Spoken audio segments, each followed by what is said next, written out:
বন্ধ করো এই বিয়ে। কেন হবে না এই বিয়ে? কি করে হবে? কথা মাপিয়ে 1 টাকা তো আমার হাতে আসেনি। আপনারা একটু অপেক্ষা করুন, সালমান আব্বা সব টাকা নিয়ে এক্ষুনি চলে আসবে। আগে হাতে টাকা পাবো, তারপর বিয়ে দেবো। আপনার সব টাকা নিয়ে আমি আসছিলাম, রাস্তার মাঝে ছিনতাই হয়ে যাওয়ায়। এই শাহিন, উঠে আয়। না আব্বা, আমি এখান থেকে উঠে যেতে পারবো না। বিয়ে করে তারপর আমি এখান থেকে যাবো। আমার কথা যদি না শুনিস।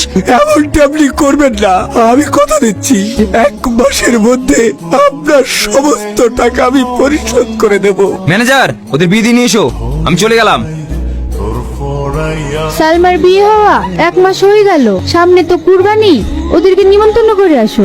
হাতে তো তেমন টাকা পয়সাও নেই, এমন একটা বাড়িতে খালি হাতে যাওয়া কি সম্ভব?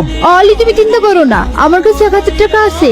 সালমার লিগে একটা পরা শাড়ি আর জামাইয়ের লিগে একটা পাঞ্জাবি নিয়ে যাও। ঠিক আছে, তাই হবে। শাহিন, শিলিগুড়ি ফ্যাক্টরিতে একটা সমস্যা দেখা গেছে রে, তুই একটু ঘুরে দেখে আয় দিনি। আমারও তো বয়স হয়েছে, আমি আর চারিদিক সামাল দিতে পারছি না রে। ঠিক আছে আব্বা, তুমি কোনো চিন্তা করো না। তুই এক্ষুনি রেডি হয়ে নে, আমি ম্যানেজারকে বলে দিয়েছি, ম্যানেজার নিজে গিয়ে তোকে এয়ারপোর্টে রেখে আসবে। তুমি ভালোভাবে যাবে আর গিয়ে আমাকে ফোন করবে। সালমা, তুমি কাঁদছো? এত ভালোবাসো আমায়? ধুর পাগলি, আমি কি সারা জীবনের জন্য যাচ্ছি নাকি? এই তো কয়েকটা মাস। খবরদার তুমি এমন কথা বলবা না। ঠিক আছে, বলবো না। তুমি ভালো থেকো। ছোট বাবু, তাড়াতাড়ি আসেন। আব্বা, ভালো আছো? হ্যাঁ রে মা, ভালো আছি। মা কেমন আছে আব্বা? তোর মাও ভালো আছে। এই নে, তোর জন্য একটা শাড়ি আর জামাইয়ের জন্য একটা পাঞ্জাবি আছে। আর কোরবানিতে তোদেরকে দাওয়াত দেওয়ার জন্য এলাম। খুব ভালো হবে আব্বা, এবার কোরবানিতে তোমাদের বাড়ি যাব। কই কাহিনকে তো দেখতে পাচ্ছি না। ও কটা দিনের জন্য শিলিগুড়ি গেছে আব্বা। আর তোর শ্বশুর শাশুড়ি? বাবা, মেয়ের সাথে তো দেখছি ভালোই আলাপ জমিছেন। এসব কি নিয়ে এসছেন? এরকম সস্তা জিনিস আমার বাড়ির চাকররাও পড়ে না। এ কি বলছেন মা?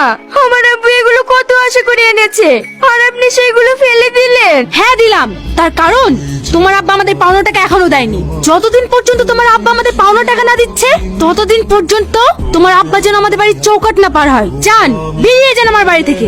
আর তোমাকেও বলছি, যতদিন পর্যন্ত তোমার আব্বা পনের টাকা না শোধ করছে, ততদিন তুমি আমার বাড়িতে চাকরানির মতো কাজ করবে। কোনোদিনই বৌমার স্বীকৃতি পাবে না। আমি তোকে কথা দিচ্ছি রে মা, পরের টাকা শোধ না করে এই বাড়িতে আমি কোনোদিনই আসবো না। যেভাবে পারি 1 মাসের মধ্যে এ টাকা আমি শোধ করব। ভালো থাকিস রে মা, ভালো থাকিস।